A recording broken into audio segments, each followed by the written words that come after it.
Hello बच्चों, computer के last class में हम लोगों ने पढ़ा था कि कंप्यूटर की जरूरत क्यों होती है, किस चीज के लिए हम कंप्यूटर का इस्तेमाल करें। आज हम लोग पढ़ने जा रहे हैं क्लासिफिकेशन ऑफ कंप्यूटर, कंप्यूटर का वर्गीकरण, कंप्यूटर को कितने प्रकार में बांटा गया है। इसके बाद सेकेंड आता है main parts of computer, second आता है main parts of computer, computer के मेन पार्ट्स क्या है। थर्ड में जो आएगा वो आएगा इनपुट डिवाइस और आउटपुट डिवाइस। तो 3 चैप्टर्स को मैं इस वीडियो के माध्यम से आप लोगों को बताने जा रहा हूं, बहुत ही बारीकी से देखिएगा।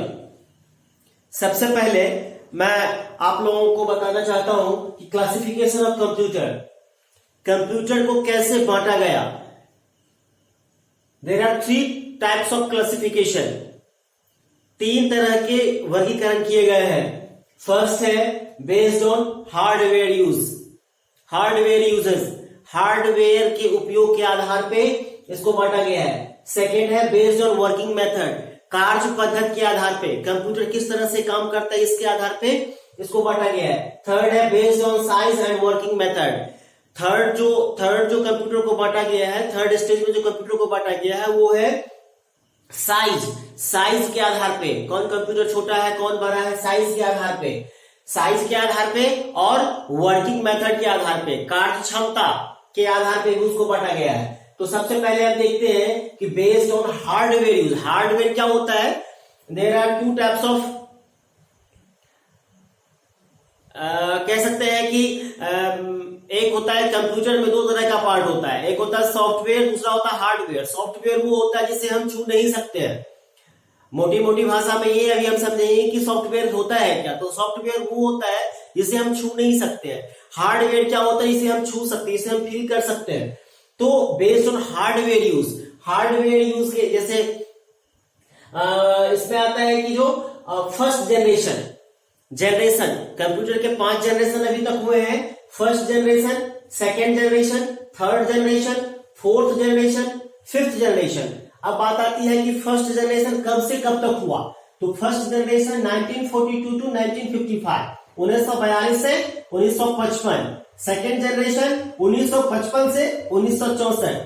थर्ड जनरेशन 1964 से 1975। फोर्थ जनरेशन 1975 से 1989 और फिफ्थ जनरेशन 1989 से अभी तक।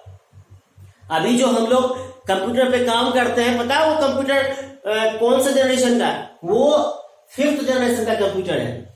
अब आते हैं हम लोग based on working method, based on working method, कार्य प्रणाली की क्षमता पे कंप्यूटर को जो बांटा गया है वो है analogue computer, digital computer, hybrid computer. अब आते हैं based on size and working method, size के आधार पे और कार्य पद्धति के आधार पे कंप्यूटर को किस तरह से बांटा गया। देखिए फर्स्ट में मेन फ्रेम कंप्यूटर, सेकंड में मिनी कंप्यूटर, थर्ड में माइक्रो कंप्यूटर, फोर्थ में सुपर कंप्यूटर।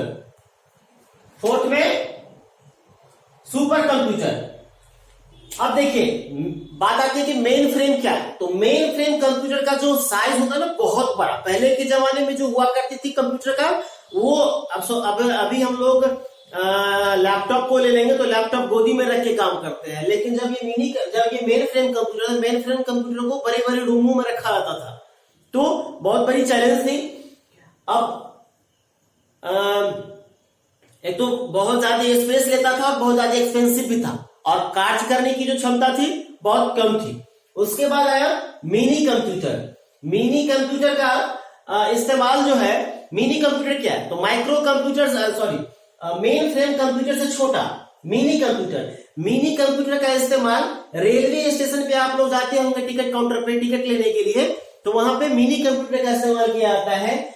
बड़े बड़े ऑफिसों में जैसे कि HCL हो गया, अगर कंप्यूटर की बात करें तो HCL हो गया, IBM हो गया, माइक्रोसॉफ्ट हो गया, तो इन सब ऑफिसों में जो काम होती है वो किस पे काम होती है, मिनी कंप्यूटर पे होती है। इसके बाद आती है माइक्रो कंप्यूटर साइज में मिनी कंप्यूटर से छोटा होता है। माइक्रो कंप्यूटर जो होता है वो मिनी कंप्यूटर से छोटा होता है। इसका इस्तेमाल कहाँ कहाँ होता है? तो इसका इस्तेमाल हम घर में करते हैं, घर में करते हैं, स्कूल में करते हैं, हॉस्पिटल में करते हैं, पोस्ट ऑफिस में करते हैं, बैंकों में करते हैं। अब कैसे करते हैं तो एक मैं एग्जांपल के साथ आपको बताना चाहता हूं कि घर में पर्सनल कंप्यूटर जो जिसमें पर्सनल कंप्यूटर जिसे आप सिस्टम कहते हैं, सिस्टम में क्या आता है? सिस्टम में आता है मॉनिटर आता है, कीबोर्ड आता है, सीपीयू आता है, यूपीएस आता है, स्पीकर आता है, वगैरह वगैरह। ये सब सारा क्या है? सिस्टम है। अगर इन सिस्टम में अगर कोई भी अगर लूप हो जाएगा, कोई भी अगर नहीं रहेगा तो कंप्यूटर हम लोगों का नहीं चलेगा।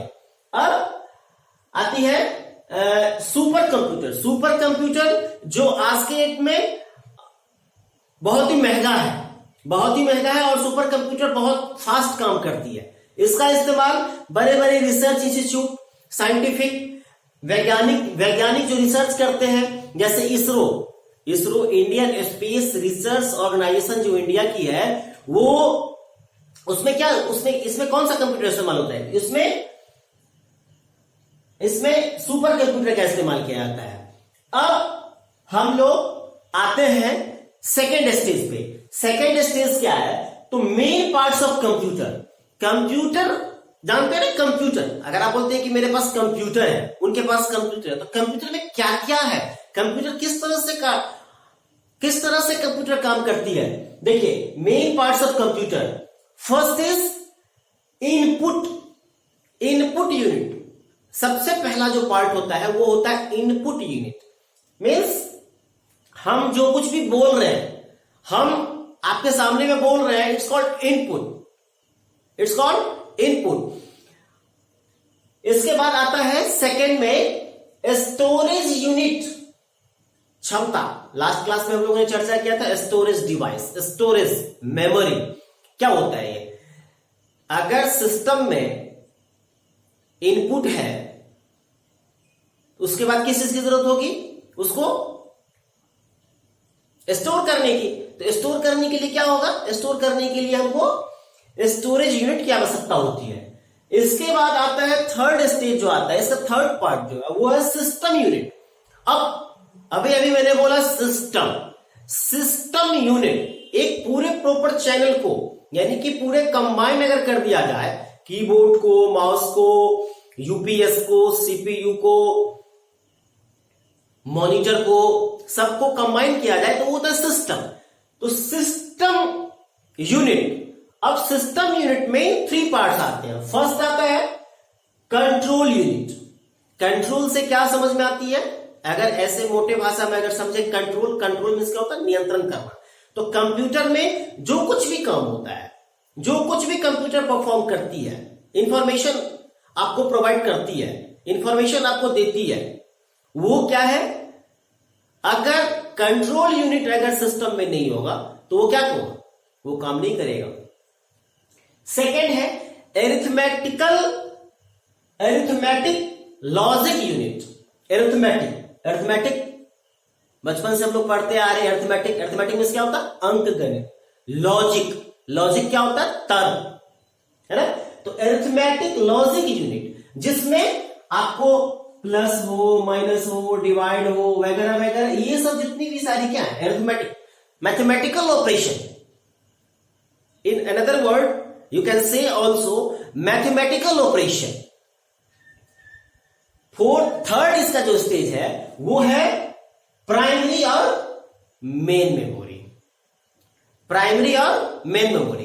कंप्यूटर के पास 2 तरह की मेमोरी होती है। एक होता है प्राइमरी मेमोरी। अब मैं इसको एग्जांपल के साथ बता रहा हूं। मोबाइल आपके पास होगी, तो मोबाइल क्या है? मोबाइल में जितना बोलते हैं ना कि रैंडम एक्सेस मेमोरी। मोबाइल में जितना ज्यादा रैम होगा वो मोबाइल क्या करेगा? उतना ज्यादा फास्ट वर्क को परफॉर्म करेगी, उतना फास्ट चलेगी मोबाइल। तो वो हो गया आपका इंटरनल, जिसे बोलते हैं इनबिल्ड मेमोरी, इंटरनल मेमोरी। इसके बाद सेकेंडरी मेमोरी बोलते हैं। सेकेंडरी मेमोरी जिसे एक्सिलरी मेमोरी भी कहते हैं। सहायक मेमोरी जिसे कहते हैं, सहायक मतलब वो वो मोबाइल में नहीं होता है, वो कंप्यूटर में नहीं होता है इनबिल्ट, वो बाहर से लगाया जाता है। तो बाहर से क्या लगाता है? पेन ड्राइव, ओटीजी, डीवीडी, है ना। तो ऐसे चीज, हार्ड डिस्क, ये सब चीजें क्या हो गई? सेकेंडरी मेमोरी हो जाती है। इसके बाद आता है फोर्थ स्टेज जो इसका है, वो होता है आउटपुट। आउटपुट क्या होता है? हम जो बोल रहे हैं, मतलब हम बोल रहे हैं आपके लिए, इट्स कॉल्ड इनपुट, और आप जो वहां सुन पा रहे हैं इट्स कॉल्ड आउटपुट, है ना। तो इनपुट, अब इसको ऐसे देखा जाए, इनपुट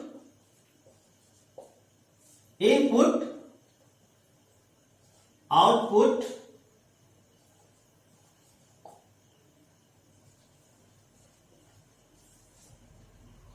डेटा। देखिए, इनपुट मैं दे रहा हूं, डेटा के माध्यम से दे रहा हूं, और वो क्या हो रहा है? आउटपुट हो रहा है।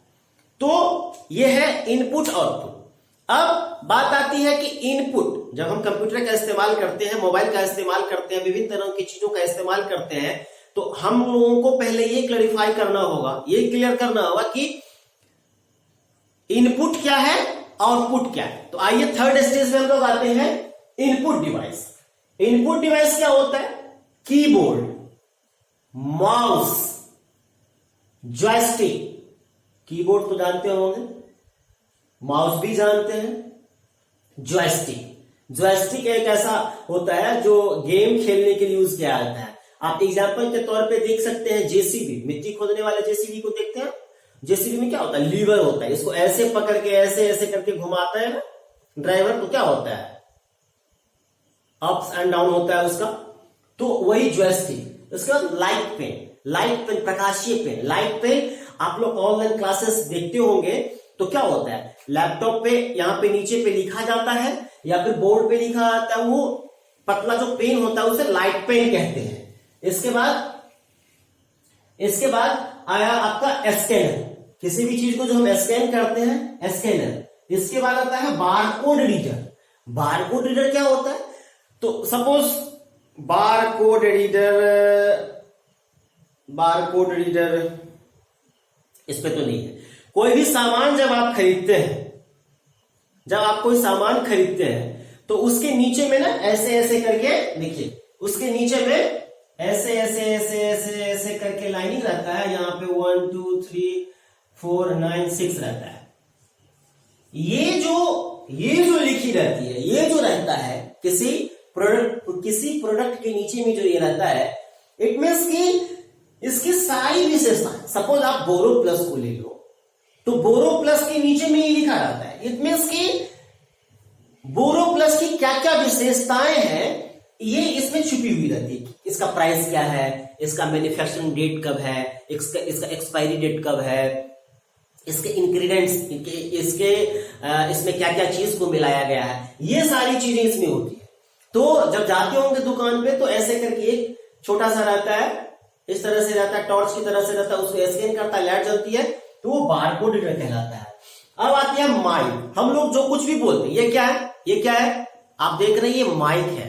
ये क्या है? इनपुट डिवाइस है। ये इनपुट जा रही है और आपके पास पहुंच रही है। इसके बाद क्या है? OCR, optical character reader. इसके बाद क्या है? Touch screen. टच स्क्रीन आप फैमिलियर है टच स्क्रीन से। इसके बाद आता है स्पीच रिकॉग्निशन सिस्टम। अब ये आती है कि स्पीच रिकॉग्निशन सिस्टम क्या होता है। तो ऐसे व्यक्तियों के लिए इसका इस्तेमाल किया जाता है जो दिव्यांग होते हैं, जो डिसेबल्ड होते हैं, जो फिजिकली हैंडीकैप होते हैं, जो जिनको दिखाई नहीं देती है। अगर सपोज वो गए एटीएम पे, ऑटोमेटेड टेलर मशीन जहां से हम पैसे निकालते हैं, वो गए वहां पे, अब वो तो दिख नहीं रहा, उनको दिख नहीं रहा, तो क्या होगा? वहां पे स्पीच रिकॉग्निशन सिस्टम का इस्तेमाल किया जाता है। वहां पे इस चीज की फैसिलिटी प्रोवाइड बैंक द्वारा की जाती है कि ऐसे कस्टमर्स को सुविधा मिले। अब MICR magnetic ink character recognition.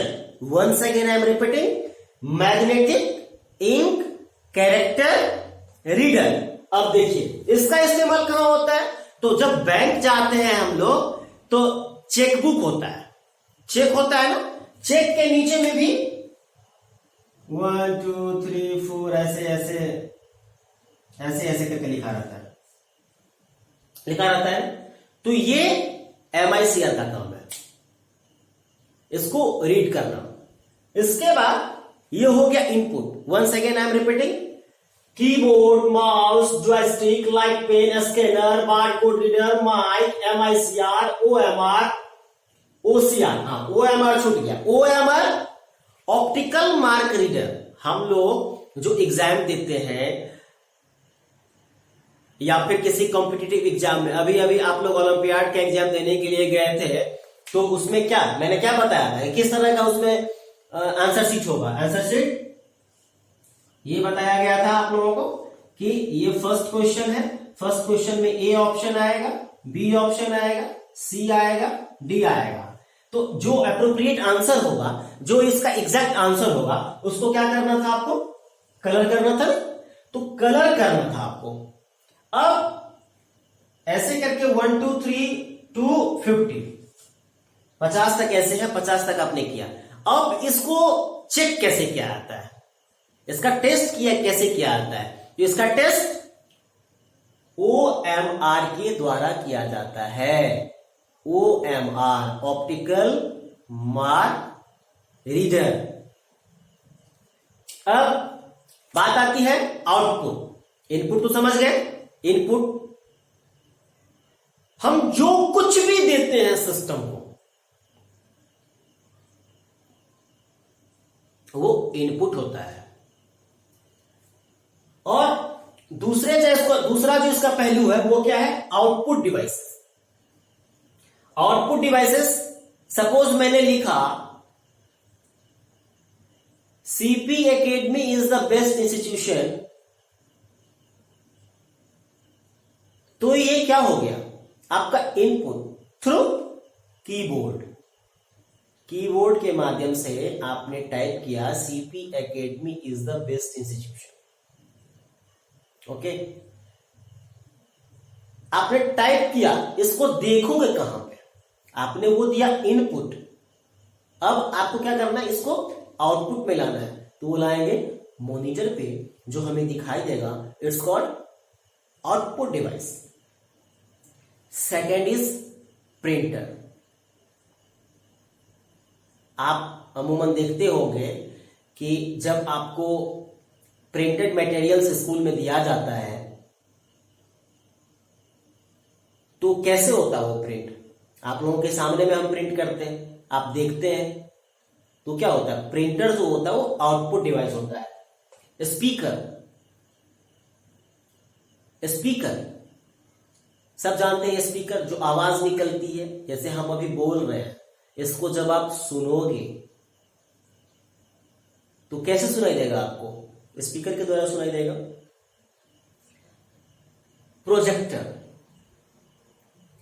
Projector से भी आप लोग फैमिलियर हैं। जब आपके एकेडमी में प्रोजेक्टर लगाया जाता है और आपने देखा होगा कि कल्चरल प्रोग्राम्स वगैरह जो आपकी होती है उसको प्रोजेक्टर पे दिखाया जाता है ना। तो प्रोजेक्टर क्या होता है, बहुत बड़ा होता है, डिस्प्ले होता है, तो वही प्रोजेक्टर। इसके बाद आता है card reader. Suppose memory, mobile में क्या होती है, एक छोटी मेमोरी होती है, मेमोरी कार्ड जिसे बोलते हैं।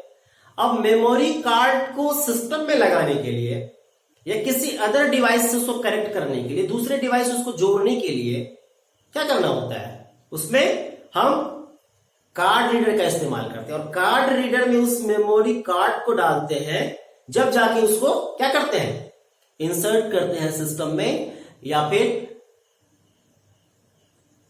लगाते हैं। तो वो जो होता है, वो जो रीडर आउटपुट डिवाइस कहलाता है। तो बच्चों इस क्लास में हम लोगों ने क्या क्या देखा, क्लासिफिकेशन ऑफ कंप्यूटर, कंप्यूटर के बारे में, इसके बाद main parts of the computer, और थर्ड में हम लोगों ने जो पढ़ा वो इनपुट और आउटपुट डिवाइस। इसके आगे नेक्स्ट क्लास में हम लोग पढ़ेंगे। Thank you.